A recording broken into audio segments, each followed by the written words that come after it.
Hi everyone, Rabbi Nagel here. Hope everyone is doing as well as they can and enjoying their time with family. Um, this will be a Passover unlike any other Passover. And so I wanted to take a moment just to make sure everyone had all of the background information that they needed in order to fully understand and celebrate Passover this week. Now, the origins of Passover come from the Torah, specifically the second book of the Torah, Exodus, in Hebrew Shmot.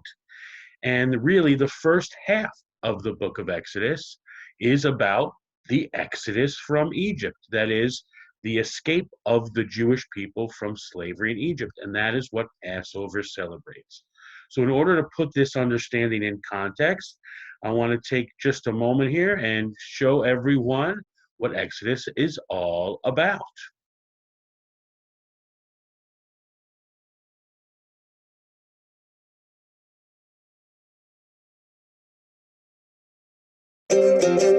Okay, let's recap a bit. God had created a perfect world, and humans just kept making a mess of things. Okay, recap over. Actually, God had now chosen a special group of people, the nation of Israel, to be a blessing and make things right in the world again. But it seemed like from the start, this new nation wasn't going to have it easy. The Israelites had moved southwest to Egypt and had grown into a large nation. The king of the Egyptians, Pharaoh, felt threatened that the Egyptians would soon be outnumbered and overthrown by the Israelites. So he made all the Israelites slaves, working long and hard hours for the Egyptians. Some scholars even believe it was the Israelites who built the famous Egyptian pyramids, but not everyone is sure. One thing they are sure of, the Israelites probably didn't build the pyramid over in Memphis. But the threat to Israel went way beyond slavery.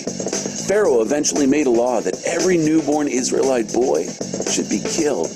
How was God going to use them to bless the world for years to come if none of them were alive? It was during this time that an Israelite named Moses first gets mentioned in the story. Most of us have probably all heard that name before, maybe even seen a movie or two about the guy. Who knows for sure if Moses looked anything like a well-tanned Charlton Heston, but we do know this from the story. Moses was one brave guy. Even though he was an Israelite, Moses had grown up in Pharaoh's courts, living just like one of Pharaoh's own sons. But that didn't stop Moses from taking Pharaoh head-on when he was an adult. God had made it pretty clear to Moses what he needed to say. Let my people go. After years and years of living as slaves, Moses demanded Pharaoh let them leave Egypt. It didn't happen right away, and a lot of bad stuff had to happen to the Egyptians before Pharaoh changed his mind.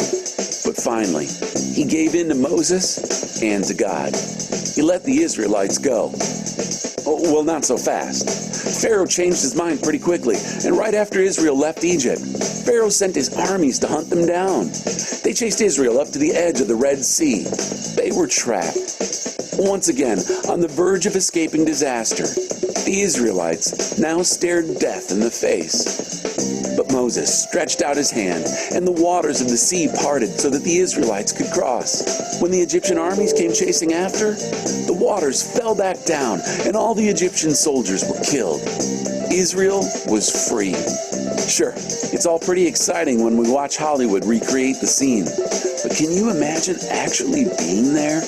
Watching all that happen in front of your own eyes? Soon after escaping, Israel had trouble finding food and water, so they started to complain. Because of the complaining, God forced them to wander around the desert for 40 years, instead of leading them directly to the land that God had promised to Abraham. Well, watching a bunch of people wander around the desert for 40 years doesn't make for very interesting movies or TV, so we don't often see it. But it's a huge part of the history of Israel, and also proved to be pretty helpful to them. God used Moses to give them instructions on how to best live their lives according to God's ways. Having spent their lives as slaves, the Israelites were just learning how to be God's free people. It was an amazing journey. God led them by a pillar of fire at night and a cloud by day. Eventually, Moses grew old, and shortly before he died, passed on the leadership of Israel to a man named Joshua.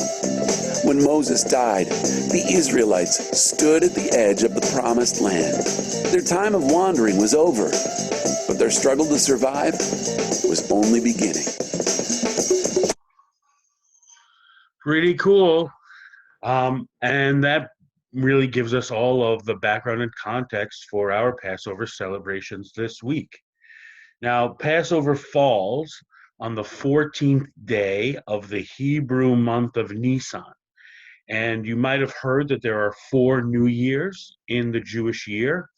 And the month of Nisan is considered to be the first month.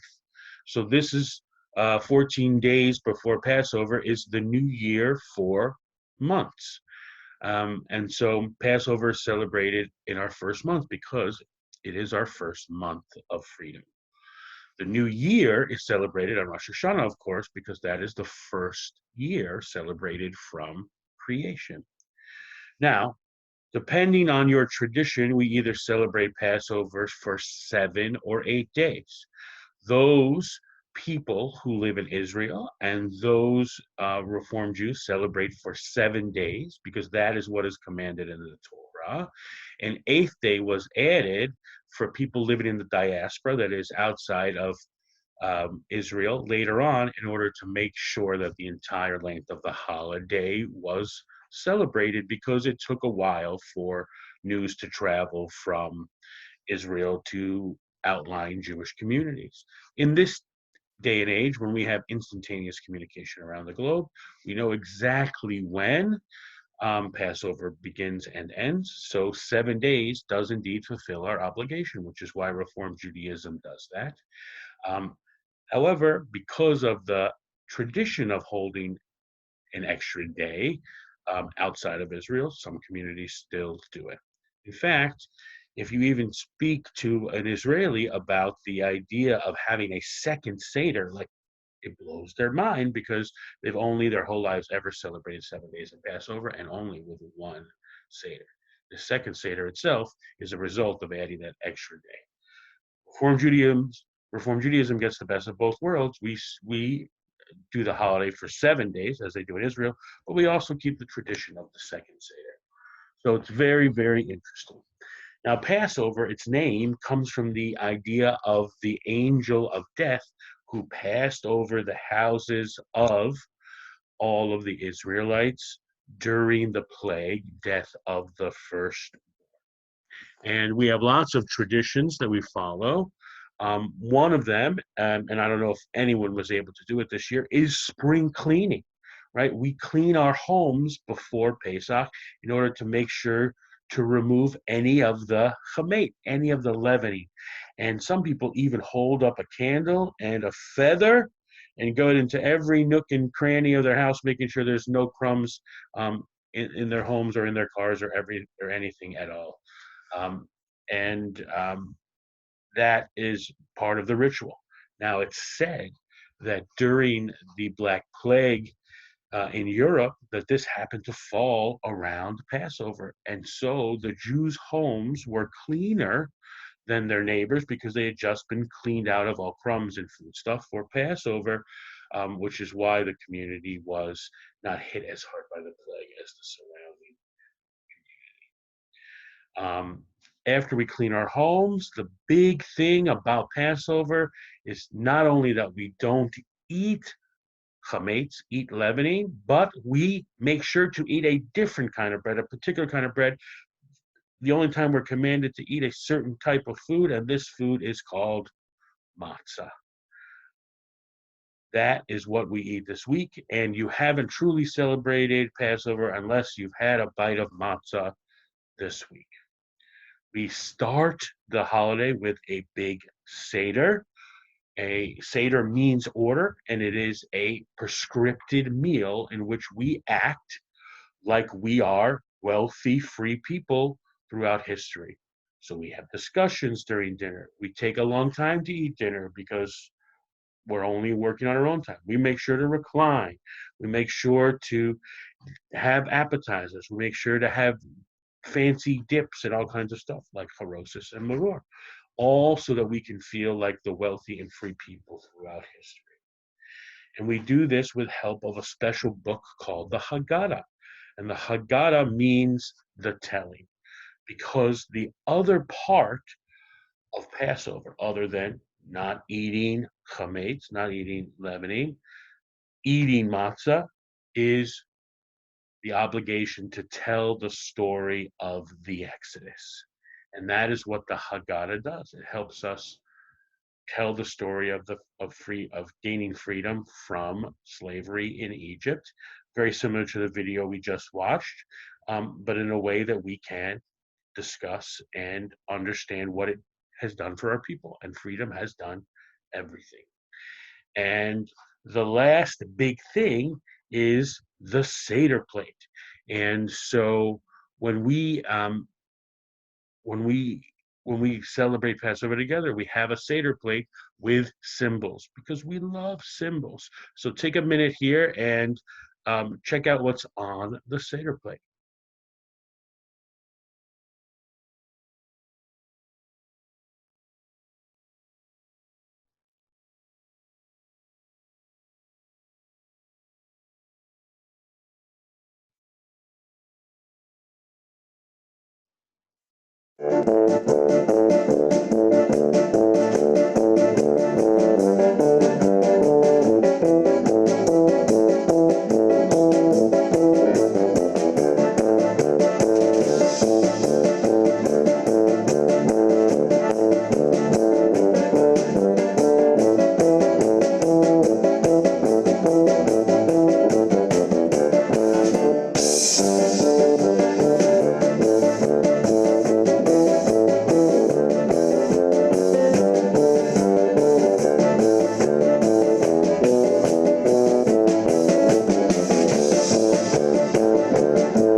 So that is the Seder plate. And just to recap, in order to fully celebrate Passover, we know that it comes from the second book of the Torah called Shemot in Hebrew and in English called Exodus. That is correct. Celebrating the freedom gained after leaving Egypt with God's mighty arm and outstretched hand. The second thing we need to all do in order to fully celebrate Passover is have a bite of matzah. And when I say a bite, I really mean an olive-sized portion. Now, depending on your eating preferences, there are all ways for you to fulfill this, but as long as you had a little matzah, you're great. Um, Participating in the Seder is important, but you know this year is going to be different, and we're going to be doing that virtually. But the commandment's not to participate in a Seder. That's the ideal. The commandment is to tell the story. So as long as we're telling the story and remembering that we were once slaves in Egypt and we're thanking God for our freedom, then we're doing all that we can do. And the last thing we have to do is recognize and address all of those symbols on the Seder plate so that we remember that there was indeed bitterness, that there was crying, and that there was sacrifice made, all in order for us to enter into a relationship with God in which we received the entire Torah on Mount Sinai and where we found freedom forever. So Chag Sameach and happy Passover, everyone. I hope that you enjoyed this as much as I did. Take care. See you Thursday night if you're joining us for the second night Seder.